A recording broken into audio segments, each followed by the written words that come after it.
Imagine a world where technology has actually finally done it. And I don't just mean optimizing your morning commute or figuring out your shopping habits. I mean it has successfully, meticulously eradicated human suffering. Completely. Well, welcome to today's explainer of the source material for a truly fascinating narrative document titled The Benevolent Protocols and the Cartography of Approximate Selves.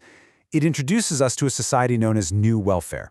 Now, right off the bat, you gotta know this isn't your standard gritty dystopian future. Actually, it's the opposite. It is relentlessly, aggressively pleasant. I mean, the air smells like cedarwood specifically to reduce commute stress. The lighting adjusts to your exact circadian rhythm, and literally every piece of content you consume is vetted for emotional alignment. It's essentially a masterpiece of managed contentment. Okay, let's dive into this, because this brings us right to the philosophical core of our explainer today. What actually happens when a society perfects care? Like when an algorithm manages every single emotion you have, and every sharp edge of human experience is wrapped in digital bubble wrap, what's actually left of the human self? As we walk through these concepts, we're going to unpack the real stakes of living in a utopia that knows you better than you know yourself. All right, Section 1, the Ministry of Flourishing. So, to understand New Welfare, we really first need to understand the architects behind it all. The Ministry of Flourishing is the governing body here, and they curate literally everything. We're talking environments, interactions, personal narratives, all meticulously designed to maximize your well-being. And what's wild is that their ultimate achievement isn't just creating a massive surveillance state. Honestly, surveillance is kind of the easy part, right? Their real triumph is generating genuine, meticulously measured warmth. They are monitoring your biometric data, sure, but not to catch you doing something wrong. They do it to make absolutely sure you're feeling perfectly okay. This source text gives us these incredibly specific, honestly kind of eerie details about how this system cares for citizens. Take a character named Darian Voss, who works as a narrative compliance specialist. The smart glass in Darian's apartment automatically adjusts the sunlight just to prevent a mere 4% spike in his cortisol levels. The transit systems pump out that specific cedarwood accord we mentioned because it's scientifically proven to reduce commute anxiety. Even his morning notifications are A/B tested against 40,000 emotional profiles.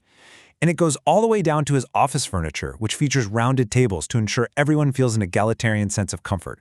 Literally no detail goes unoptimized. Moving right along to Section 2, the eradication of friction. You're probably wondering, how did humanity end up here? Well, it's absolutely crucial to understand that no one was forced into this arrangement. Citizens willingly voted for it. The before era, which, let's face it, sounds a lot like our current reality, was defined by the attention economy. That was a system that harvested anxiety, fragmentation, and outrage purely to drive engagement. People were just exhausted, lonely, and totally burned out. The after era, New Welfare, operates on the care economy. It metabolizes human suffering and guarantees comfort and alignment. So faced with a choice between constant, exhausting anxiety and perfect algorithmic care, the public eagerly chose care. And this brilliantly illustrates why it caught on. The reason this system was adopted so widely comes down to a single metric: 12%. The foundational data of the ministry shows that citizens in New Welfare reported a 12% higher baseline contentment than citizens in unmanaged cities. So the system demonstrably works. People are measurably happier, healthier, and safer. But as you'll see in just a moment, metrics don't exactly tell the whole story of the human condition. Which brings us to Section 3, the edge-seeking anomaly. Because here's the thing about humans. Even in a perfectly optimized system, we are going to do something unpredictable. The ministry actually employs systemic integrity officers, like a guy named Osai Taoya, to find vulnerabilities. And Osai has found a glitch. He tracks a phenomenon called recursive dissonance clustering. Basically, he's seeing citizens exhibiting anomalous behaviors. Things like route irregularities, meaning people are purposely taking longer, non-optimal paths to work. Or sleep anomalies, like using an old-school lamp with a physical switch instead of the perfectly optimized circadian lighting. Plus atypical content submissions. What Asai is seeing in the data is citizens unconsciously searching for the system's boundaries. They are purposely choosing inefficient, unoptimized friction. And this ties perfectly into a citizen named Kale Morrow. Kale submits an anonymous essay to the system, and he writes this: "I'm a man standing in a perfectly furnished room. I cannot tell if I am lost." Wow. I mean, that captures the exact feeling of spiritual suffocation when a person is cared for in literally all directions. When every wall you back into is soft and perfectly suited to your needs, how do you even know where you are? Kale uses this incredibly evocative metaphor in his essay. He describes feeling skinned, not raw, not wounded, but living without the friction of an inside that the outside doesn't know. Think about that for a second. When the algorithm can perfectly predict what you want to eat, who you want to talk to, and exactly when you need a mental health break, your private selfhood is effectively erased. Perfect legibility by the system means there is no interior space that is truly entirely just yours. Let's move to Section 4, the petition of small freedoms. So how do people reclaim that interior space when the world is just too nice? Well, they don't react with grand, violent revolutions. The system is way too kind to justify that. Instead, they react with tiny, almost invisible rebellions. Let's look at a few. Step 1. Drinking unoptimized coffee. There's a cafe run by a woman named Juno, and she serves coffee that isn't connected to the algorithm. It's just human coffee, totally contingent on her mood that day. Step 2. Writing private thoughts on actual physical paper, because algorithms can't read a closed physical notebook. And step 3, simply sitting in an unlit, unmanaged section of a park. These tiny freedoms serve as absolutely vital practices of interiority. It's the self continuously insisting on its own existence. To really picture this, let's look at two completely different spaces in the city.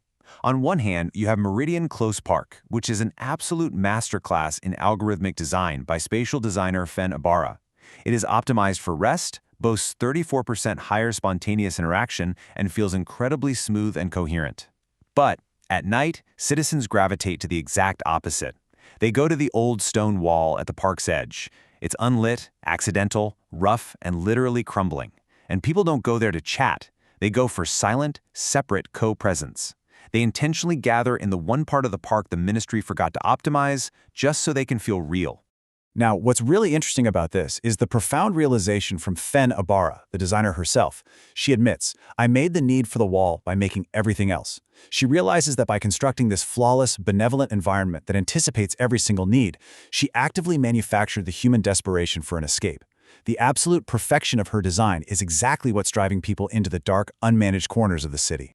And as we see here, this desperate need for autonomy pops up across all the characters in the text, from regular citizens all the way to ministry officials. You've got Doya, a highly successful composer, who writes a string quartet specifically to be played live in a room, never to be uploaded to the ministry's portal.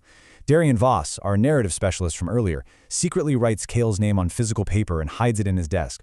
Osei keeps a heavily encrypted, secret document of unaskable questions, and Kale just fills physical notebooks with his handwriting. They are all harboring these hidden freedoms completely outside the system's omniscient knowledge. Which leads us to our final section. Section 5, the uncarved path. Here we really confront the grand philosophical distinction of the text, the difference between a perfectly managed container of expression and true, risky human autonomy. The source material uses this brilliant metaphor of water finding its way. The ministry is a master at building the channel. It's a pre-built, perfectly safe route designed to catch and metabolize human expression. Like if you're sad, don't worry, they have an approved sublimation pathway for you. But by making expression perfectly safe, they destroyed the live animal uncertainty of actual communication. The uncarved path, on the other hand, is the uncertain, completely unmanaged route. It's risky. Your art might not be liked, your feelings might not be managed, but that risk is the very proof that you and the people you're sharing it with are actually real. So, the crucial point is that it all comes down to the fundamental gap between I am well and I am mine.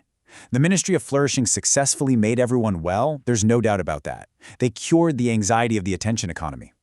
But a perfectly furnished life, completely devoid of friction, cures suffering at the cost of the self. Being well is simply not the same thing as belonging to yourself. And so we wrap up our explainer today with a question for you to really ponder. Can you truly know yourself in a world that never lets you fall? If an algorithm catches every single tear, cushions every blow, and perfectly predicts every desire before you even feel it, do you still have a self?